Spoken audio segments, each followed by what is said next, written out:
This is a motion picture studio 165 feet under the sea. These divers, wearing the compressed air aqualung, are true spacemen, swimming free as fish.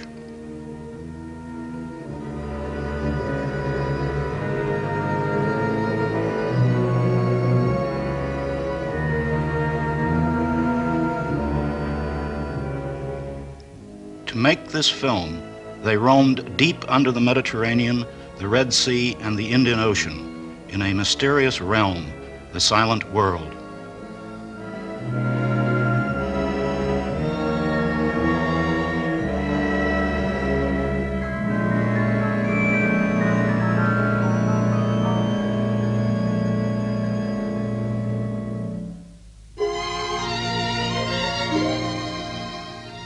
These are the divers of the Calypso, the research ship of the undersea explorer, Captain Cousteau.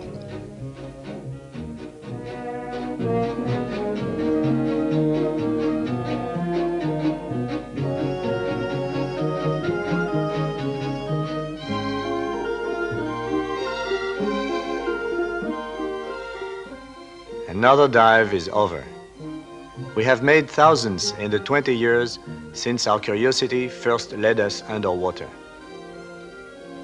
Frédéric Dumas and I, after all this time, still think it is a privilege to go down again and live for a while inside the sea.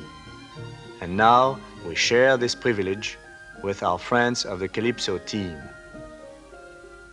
The work on the station is finished. Albert Falco takes off his aqualung.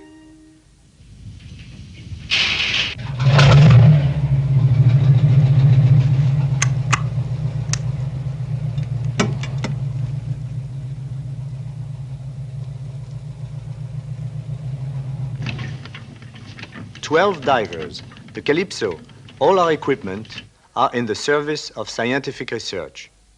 We carry parties of scientists from universities, museums, and laboratories who use our techniques to study the mysteries of the ocean. Our new movie cameras were built by André Laban. He removes the mechanism from its plastic case to process the film of our last dive. François Saout, our skipper, who has sailed with me for 10 years, switches on the automatic pilot.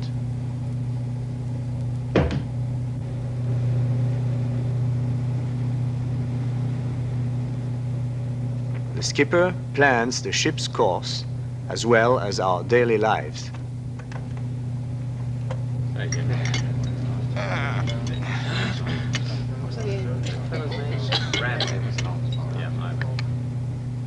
We live in the golden age of undersea exploration, but free diving is not new. This engraving in my quarters shows divers wearing air bottles invented by an engineer named Fréminet in 1784. For 100 years, the standard equipment was the helmet suit. Our friends of the deep, the sponge divers, still use it.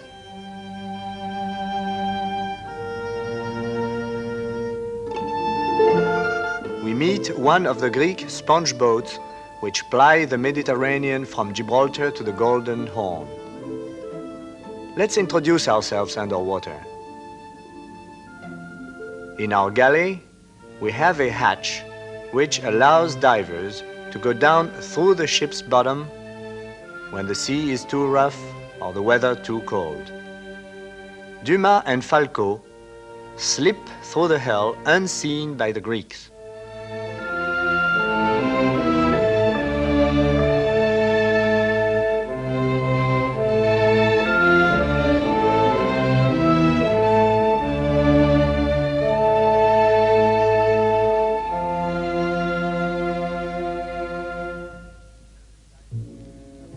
Down below, the helmet diver stumbles along on his leaden feet, a prisoner of his safety line and air pipe.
These men dive as often as 10 or 12 times a day.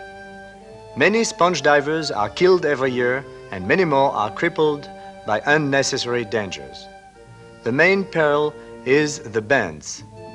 As a man descends in the sea, he encounters an additional atmosphere of pressure every 33 feet. To avoid being crushed, he must always breathe air at the same pressure as the water around him.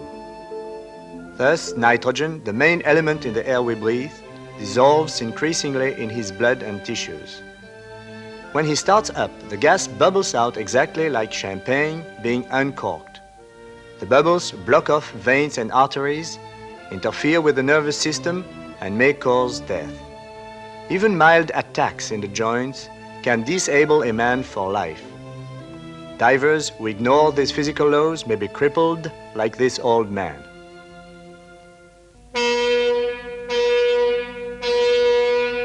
We aqualung divers are subject to the same dangers, but we are better equipped to overcome them. Prepare the decompression chamber, please. Now then, Laban, what is it? I'm not sure. I have a funny pain right here in the knee. Ah, and who were you diving with? With Falco. What happened down there, Albert? Here are the troublemakers. Take them to the cook. I was going down to join Laban. He was looking for lobsters. And while I was chasing his air bubbles along the cliff, I saw him go partway down into a dark crevice. He'd found a spot that was crowded with lobsters.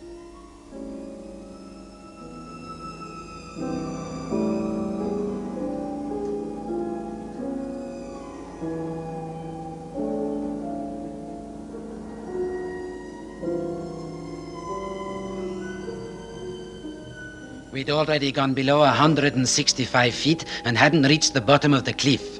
We'd gotten to the depth where the air takes on a funny taste and you get drunk on your own breath.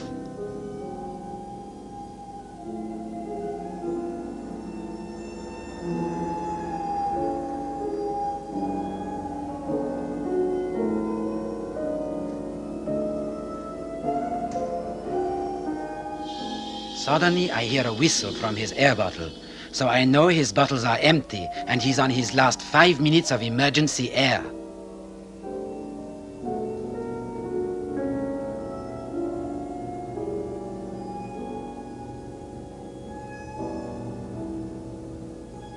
He's a little drunk already because he's letting the lobsters go.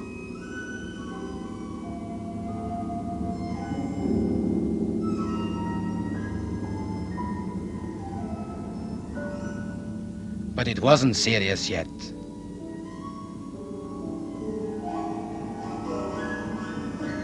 And then, all of a sudden, it becomes serious. He takes out his mouthpiece, and I realize he's lost his head from nitrogen narcosis. He's really drunk. I shove his mouthpiece back and send him up top. He seems to understand. I signaled him to decompress on the way up, but I should have gone with him instead of leaving him alone. His blood must have been loaded with nitrogen when he came out. And after that, you're surprised to have a pain in the knee. All right, boy, into the chamber, and quick.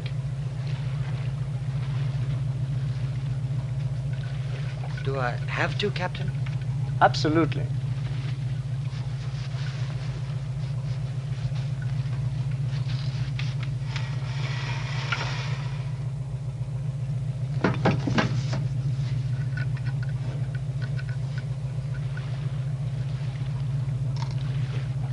The diving tables, please.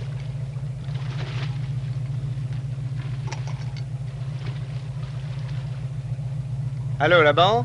You feel better now? Yes, the pain's gone. That's because we put you back under pressure. How long do I have to stay in this coffin? All right, boys, come and get it. 3 hours according to the tables. The doctor will stay. I'm going to lunch.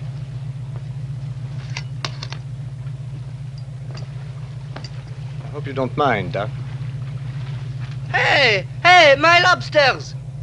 Let's have some white wine. Hey, don't take this.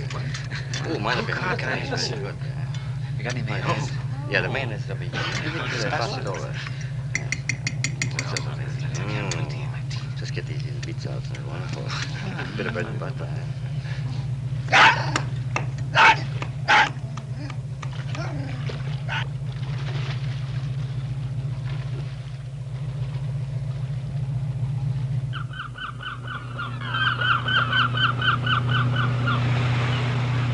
We're approaching the tropics. Porpoises come to play around the bow. Porpoises are not fish, but warm-blooded mammals, a lot like dogs. They are intelligent and have a good sense of humor. They can outrun the fastest ship afloat.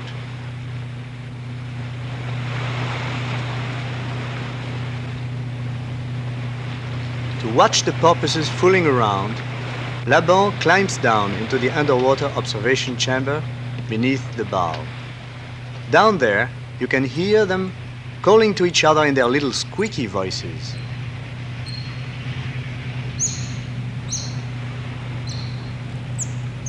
It's holiday time among the porpoises, and they charge around us by the hundreds. We have never seen so many before.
Night and day, the Calypso keeps a magic ear tuned to the ocean deeps. Our echo sounder bounces pings off the seafloor and records the depth on a continuous graph. The top line is the surface. And down here, the stylus draws the contour of the sea bottom. If you turn up the power, the stream of echoes reveals in midwater one or more mysterious layers. Scientists call them deep scattering layers. They have been found in all seas. Science has not yet established their origin. To try to solve the riddle, Professor Harold Edgerton has built for us automatic electronic flash cameras, which we have lowered over a mile down. The camera takes a flash picture every 15 seconds for 3 hours. We have taken over 25,000 such photographs beneath 2 oceans and 7 seas. The main layer is found at 1,300 feet, where whales dive to feed.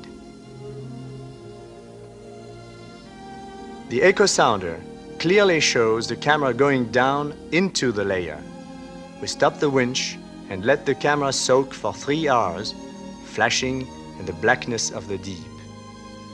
We process the films on board.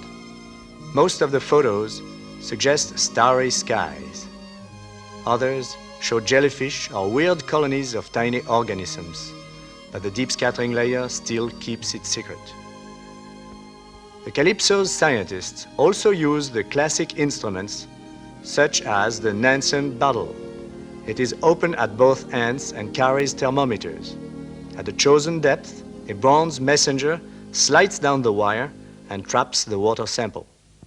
But no instrument can replace man. Divers are indispensable in a modern study of the sea. Dumas and Falco make a very deep dive with floodlights to survey the lowest cliffs of a coral reef.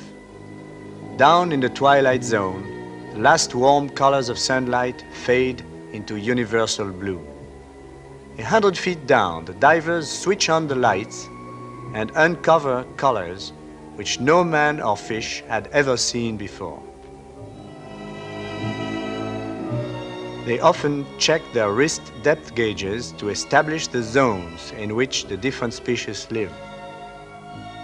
The colors become warmer as they go deeper.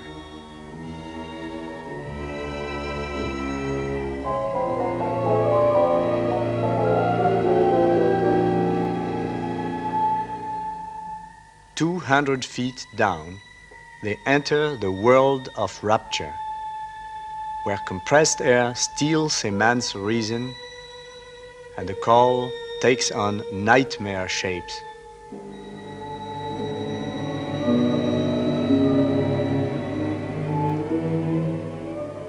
Now we are 247 feet beneath the sea. This is the deepest shot ever taken by a cameraman. We must not stay here long. Our brains are fogged and fatal dreams are coming. Up we go, our heads clear, and the beauty of the reef unrolls before the light.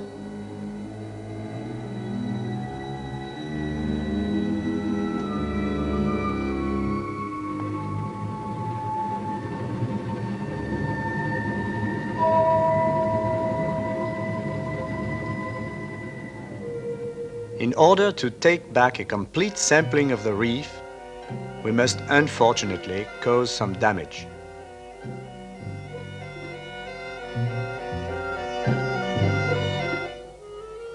In the coral gardens, there are beds of sea anemones with poisonous tentacles reaching to stun and devour little fish. But 2 fortunate species are immune to the deadly tentacles and even use them as a hideaway. This little yellow clown seems to be torn between fear and curiosity.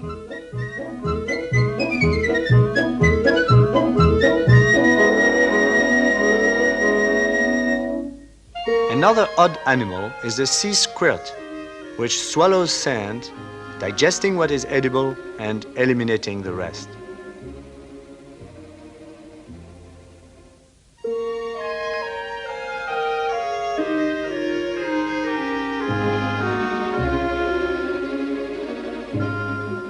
Its intestinal cavity provides shelter for living fish shaped like eels, phyraspheres, which apparently have earned the right to come and go as they please. In the remote coral reefs, marine biologists sometimes use dynamite.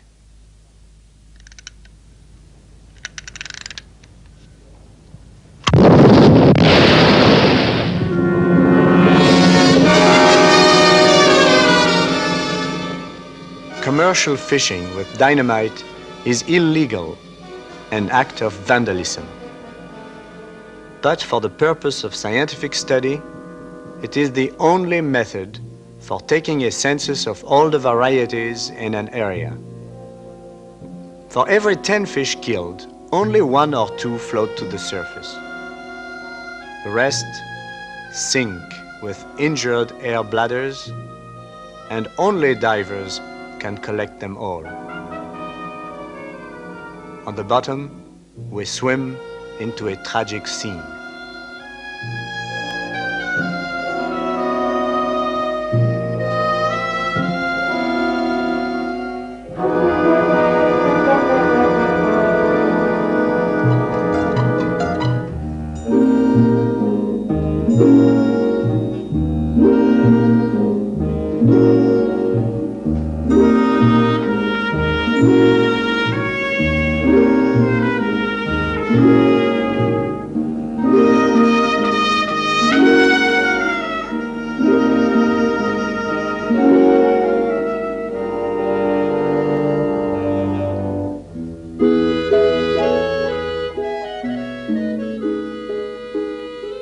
When this pufferfish is in danger, he inflates himself with water, so the enemy can't swallow him.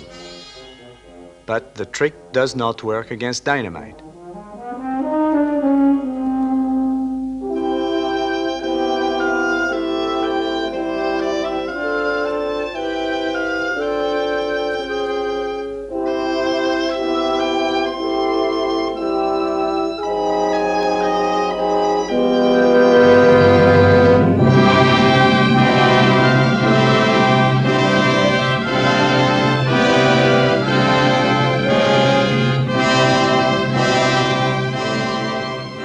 The splendor of tropical fish does not last long out of the water.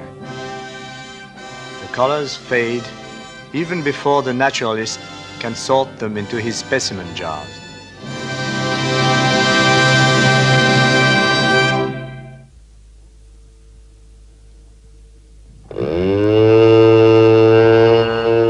I have always dreamed of a way to explore long distances on the bottom without the heavy fatigue of swimming. So now we have the electric scooter. The diver steers with his whole body as he flies in space.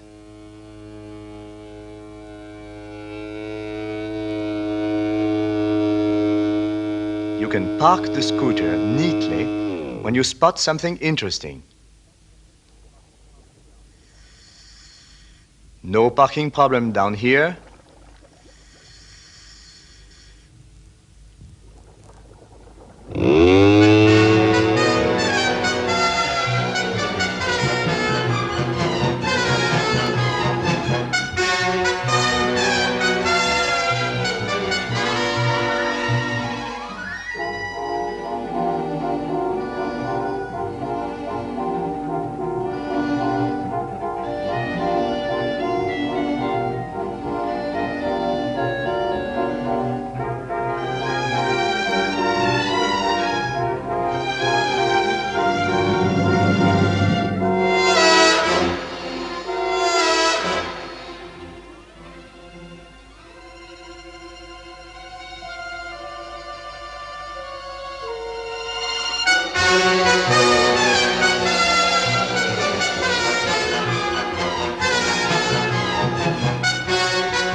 A sea turtle ride is a lot of fun, but they don't steer very well.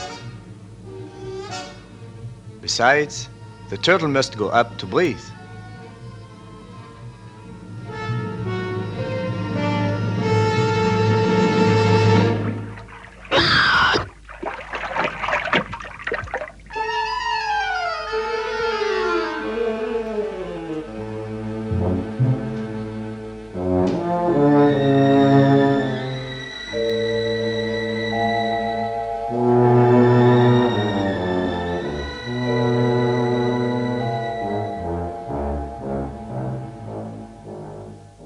Looks like the turtle is tired of this game. So let's catch a ride to the parking lot.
In 20 years of diving, we have explored hundreds of sunken ships.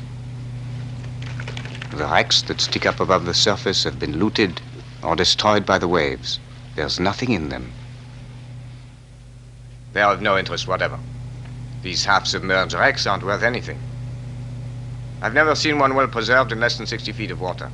Munition ship went down in 1941 somewhere in the channel, in about 100 feet. Few survivors, position badly indicated. Let's try to find it. Ah, that's a bit like the story of a needle in a haystack. Maybe worthwhile. Have Laban come here. Técher, turn on the echo sounder and the radar. Hello, Laban? Please come up here on the bridge. Oh! Please make a radar target on the point of the reef. Put out an empty oil drum to give us a bright signal. Okay, Captain. Lower the white launch.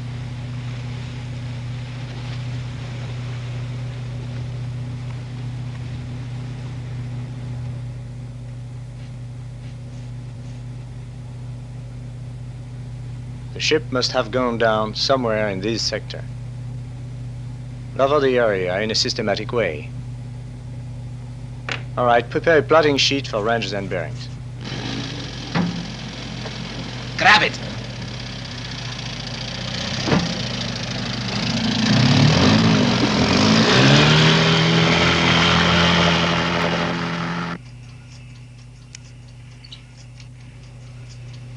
You'll be able to read your depth within 4 inches.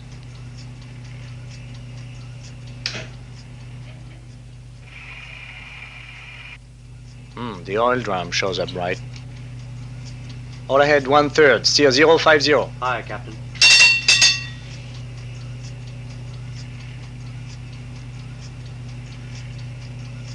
Zero 60, 1 mile.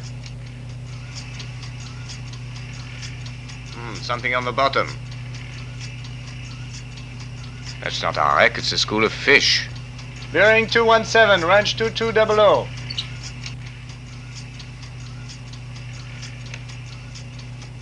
Change course to 150. Uncle, take over the radar, will you?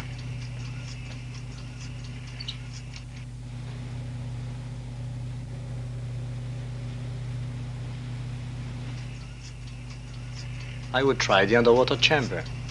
Yeah, good idea.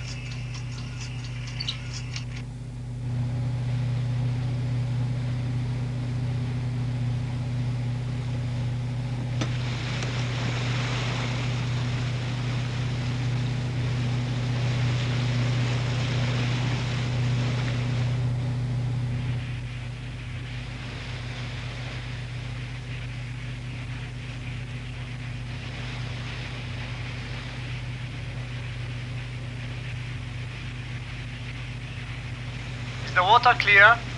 Yes, quite. Fine, I'll stand by.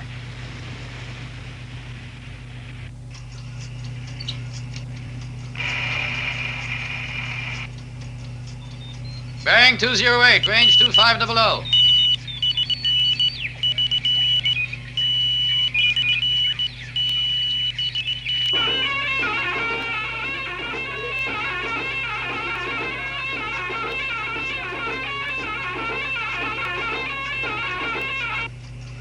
Two 2200.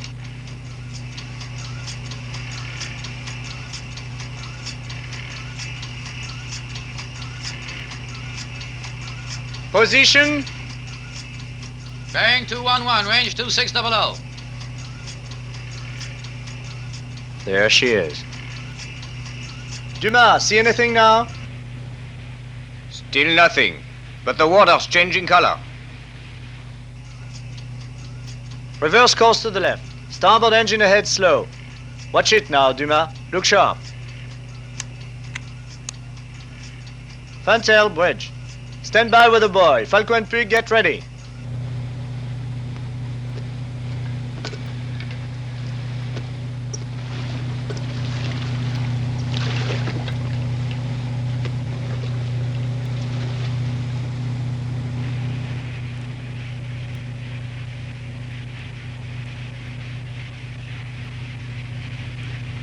Here she is. I see your mast.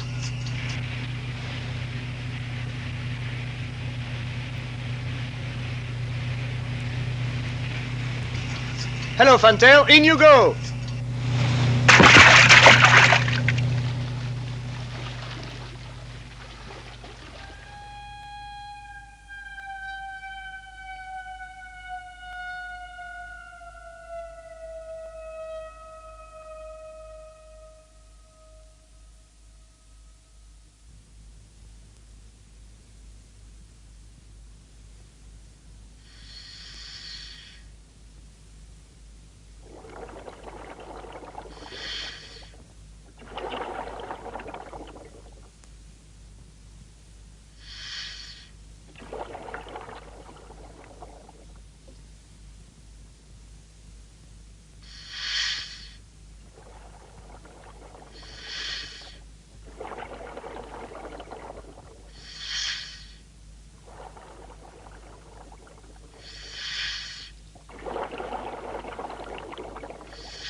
Thistlegorm, Glasgow.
Calypso runs into bad weather.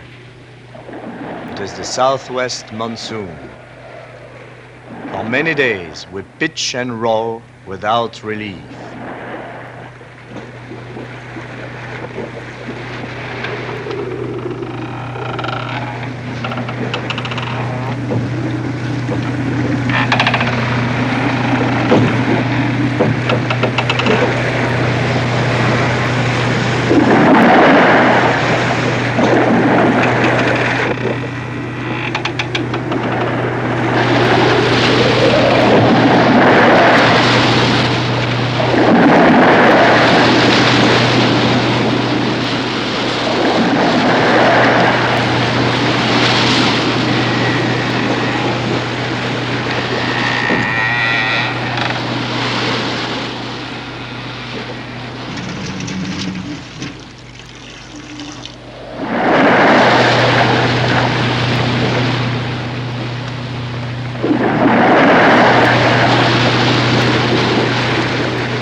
At last, the monsoon dies out and we enter the equatorial calms. For 10 days on this deserted ocean, we have seen no land and no other ship, nothing but flying fish. Every night, dozens of them land on deck, attracted by our lights. In the morning, we simply pick them up for breakfast. They are very tasty.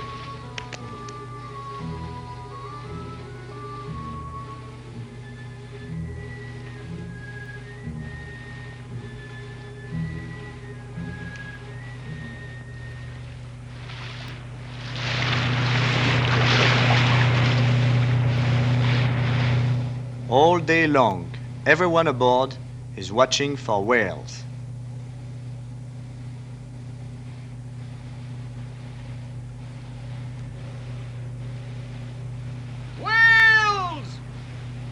Look sharp, they're diving!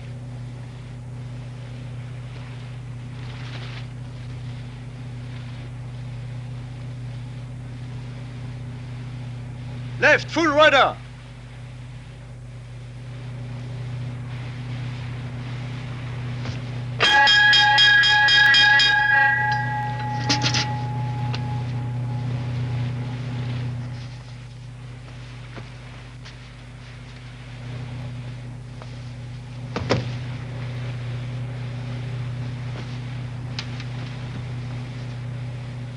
The whales seem to be enjoying a lazy promenade in the warm Indian Ocean. Here is a rare chance to observe them closely and film them from the underwater chamber. Saout rushes to the platform at the bow. He has never been so near to a whale in 30 years at sea.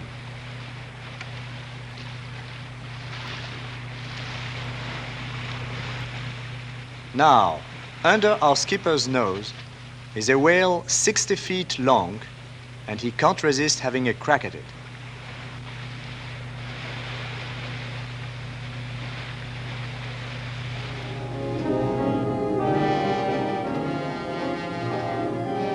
Of course, the homemade harpoon couldn't hurt the giant. Sperm whales are easy to tell from other species. Their blowhole is located on the left side of the head, and they make a slanting, misty spout.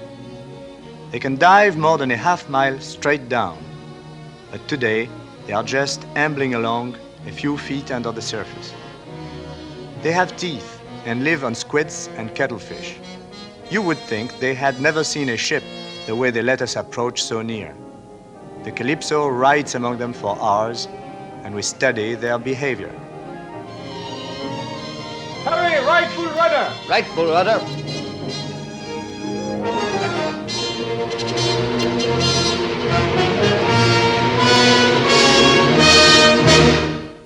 We've crashed into a whale.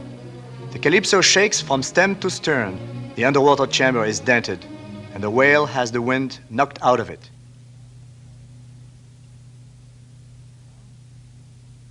I listen to its cries of distress. I can hardly believe my ears. The giant squeaks like a mouse. The water carries the cries far away, and from all quarters of the compass we see whales blowing. The entire herd is coming to its companion in trouble. The tribe gathers, bulls, cows, and calves. We are deeply moved by this demonstration of solidarity. Now there are 27 sperm whales just in front of the ship.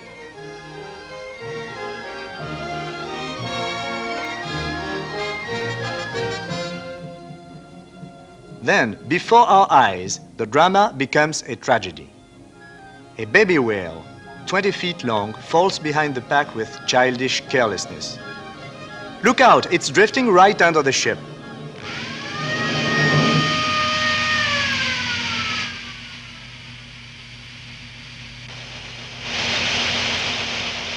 Bridge, engine room! Bridge, engine room! Something has just stalled the port engine! Start towing in as soon as possible! The poor baby whale is heavily lacerated by our propeller. The cuts are so deep, it cannot survive. We speed up to harpoon it. We must put the whale out of its misery.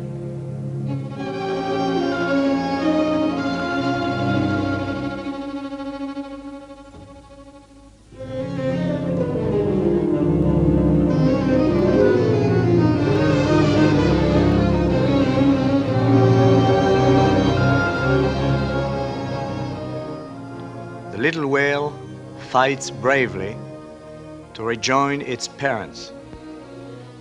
It keeps up with them for a while, but it is too weak and drops back from the herd. The baby cannot be saved.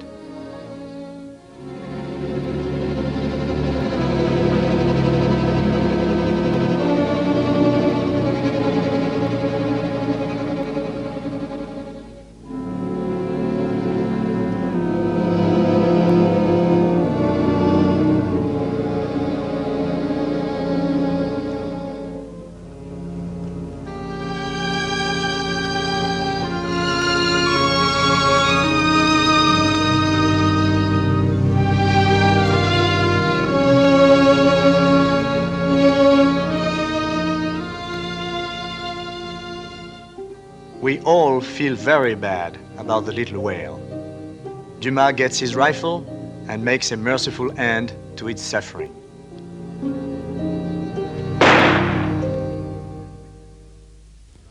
We are not the only witnesses to this drama of the sea. The blood attracts a shark, then two, then three. Big and little sharks, gray sharks and blue sharks. Where do they come from? There are 2.5 miles of water under our keel. The news has spread mysteriously in the deep. Soon there are 30 sharks patrolling around the Calypso and the whale.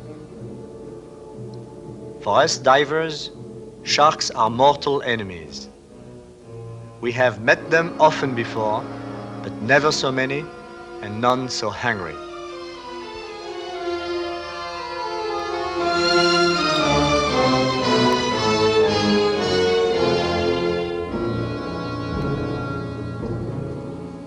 It is time to put our anti-shark cage into action to protect the camera crew.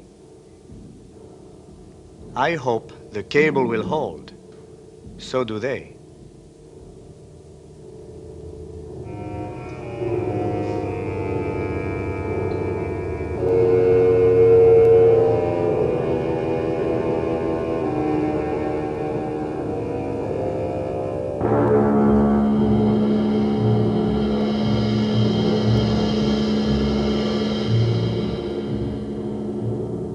This underwater dance of death has never been seen by any man who lived to tell the tale. A dead whale or a man in the sea, it is the same thing to sharks. They prowl round and round the whale for hours. The big ones are covered with clinging remoras or suckerfish, and they are escorted by striped pilotfish. These scavengers share the shark's meals. The stowaways drop off as the circle closes. The sharks sniff the dead whale. They are very careful. But they are not so careful with the cage. Time after time, they bang into the bars, trying to get at the divers.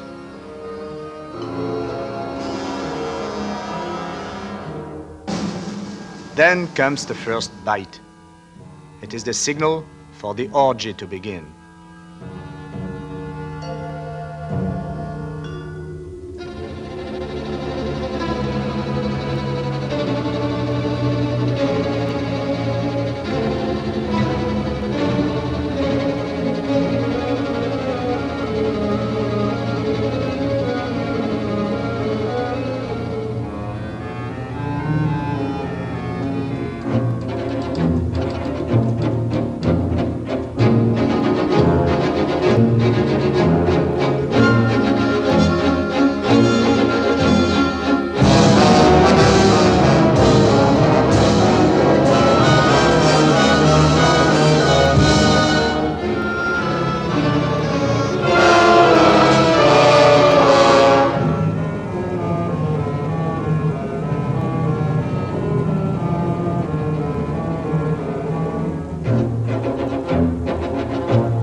Every seaman hates the sharks. After what we have seen, the divers can't be held back. They grab gaffs, hooks, anything they can to avenge the whale.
The chef takes the last victim, his suckerfish.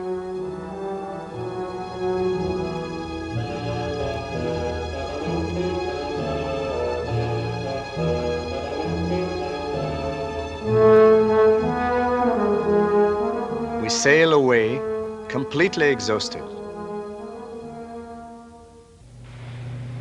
There isn't a breath of air. The heat flattens us to the deck. We have been sailing 2 weeks without sight of land.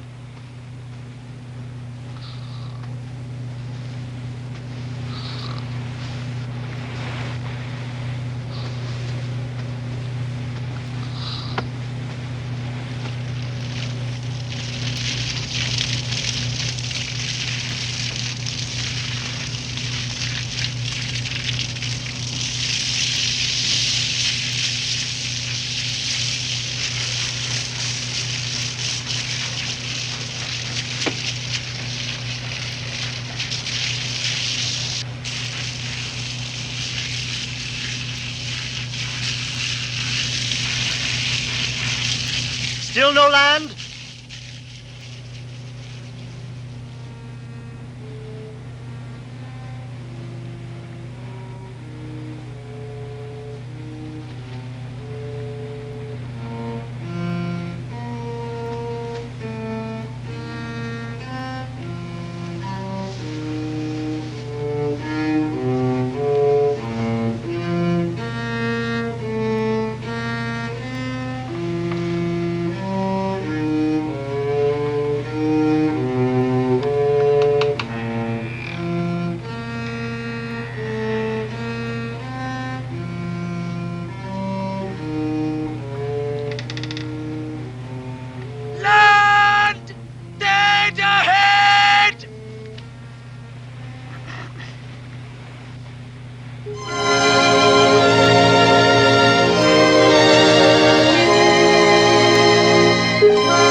Okay.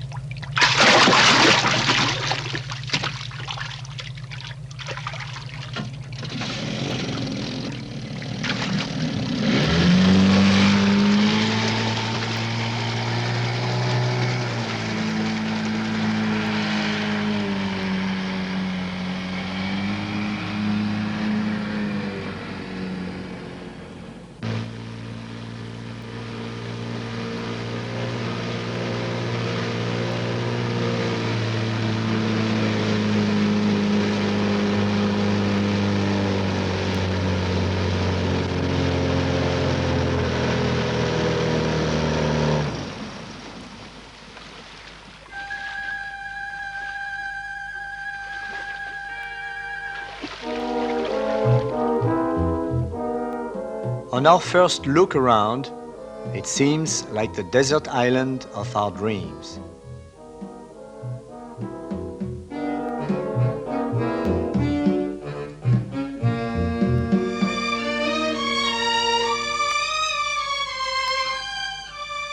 It is a giant tortoise, which only survives on 2 islands on Earth.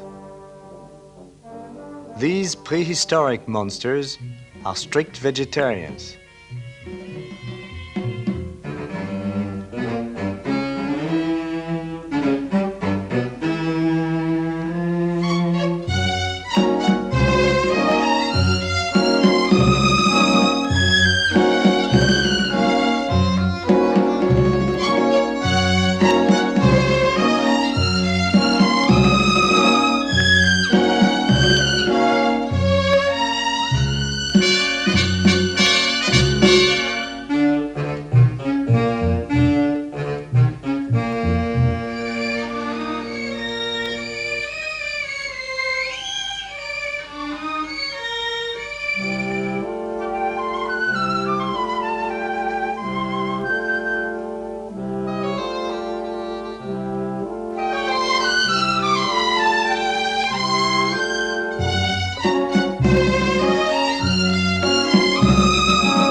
birds are nesting in the bushes, coconut crabs loaf in the sun.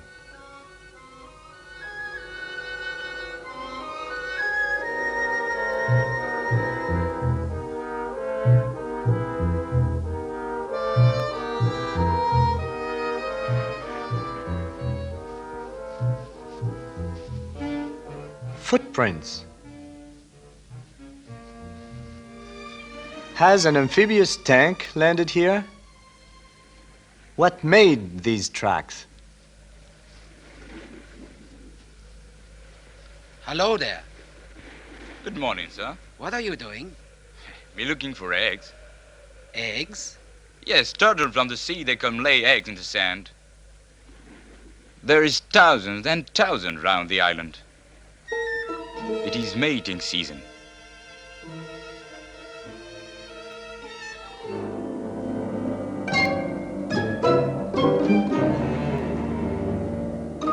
Turtles come and gather in the bay 2 by 2.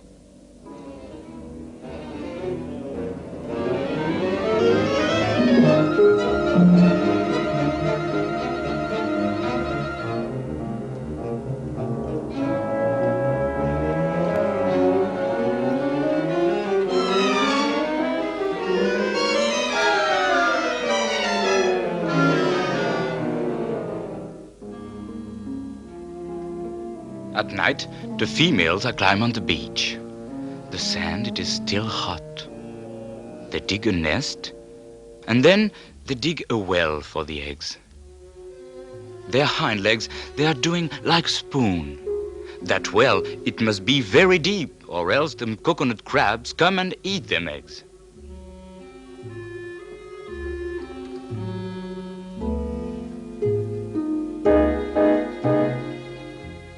Then the turtles begin a laying. It is a very painful business, very long. More than 2 hours to put down all them eggs.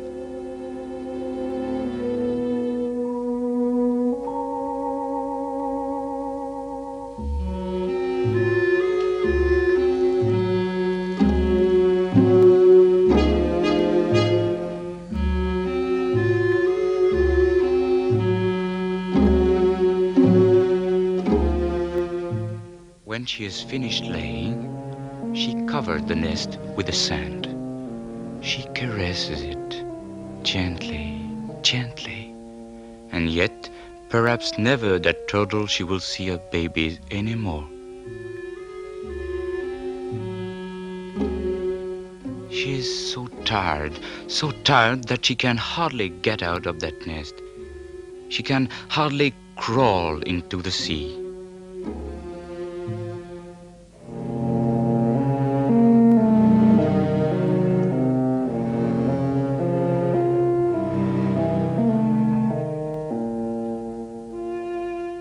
Her eyes is full of tears. There are people who say that it is the wind that make them cry, but me keep thinking it is the sorrow.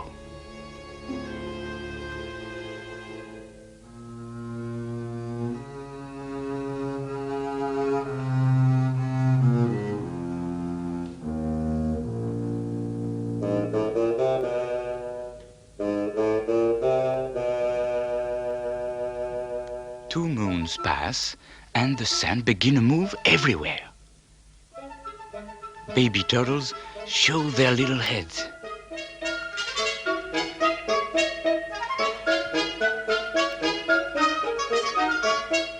Oh, they know the way. They run straight into the sea.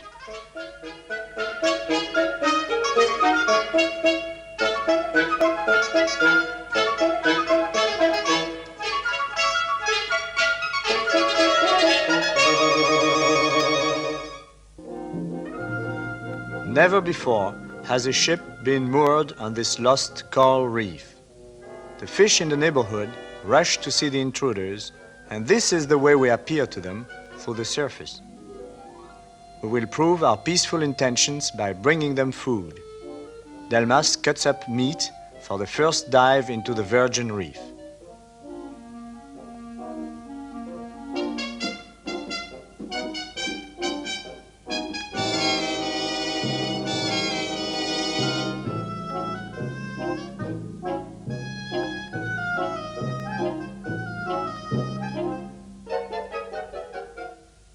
when he enters the water, the fish retreat. They are not sure of us, but we are very patient, moving without sudden gestures, trying to share this paradise with the fish. They hesitate a while before they accept us. Then, for 6 wonderful weeks, we are allowed to live among them.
What is this strange relationship between the fat pufferfish and the jack?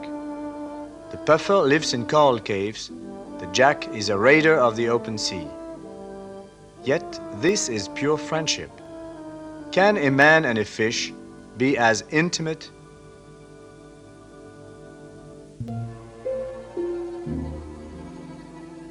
Delmas meets an 80-pound grouper who is very much interested in us. The grouper's teeth are small, but he has row after row of grinders extending from his mouth back into his throat. It could be pretty tough for us if he clamped on to our arm. Actually, the diver and the big fish are uneasy about each other until Delmas introduces the sack of meat.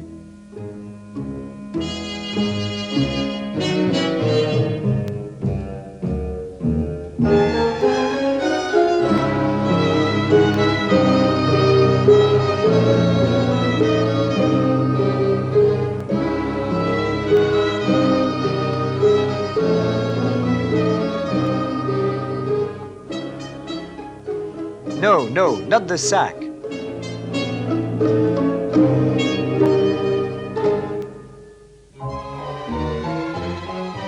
Now the grouper has become a good friend. The divers call him Ulysses.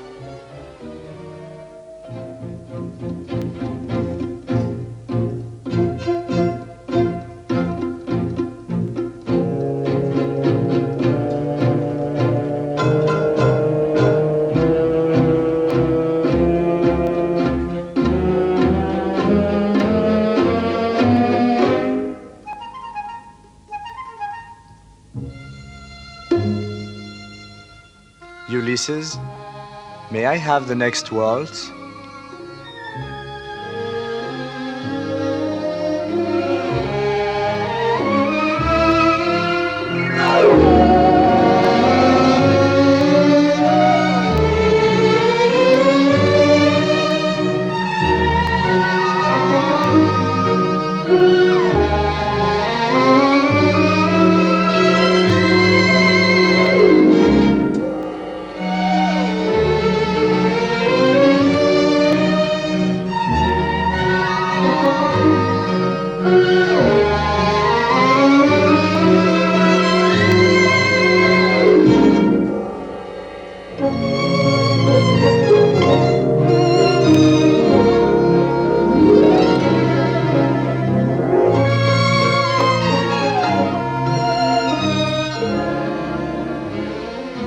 Ulysses never leaves us. When we go up and hang on the anchor cable to decompress, Ulysses comes along to keep us company. In 20 years of diving, I have never met such a familiar fish.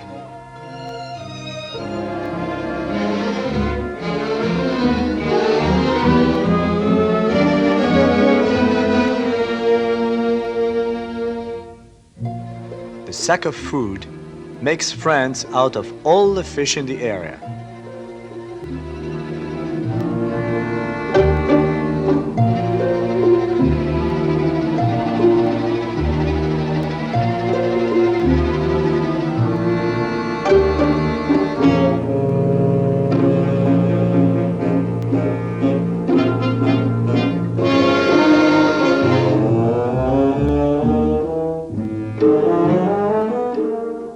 But Ulysses' appetite is insatiable.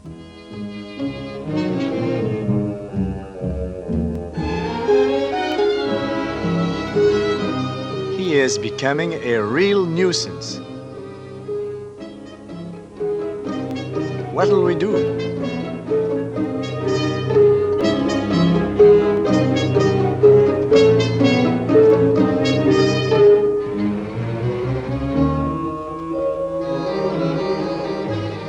Now we have it. We decide to put him in jail. The anti-shark cage will do nicely.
Ulysses was very happy with us, but we must go. Adieu, Ulysses. We'll never forget you. The time has come to haul anchor, to leave our friends.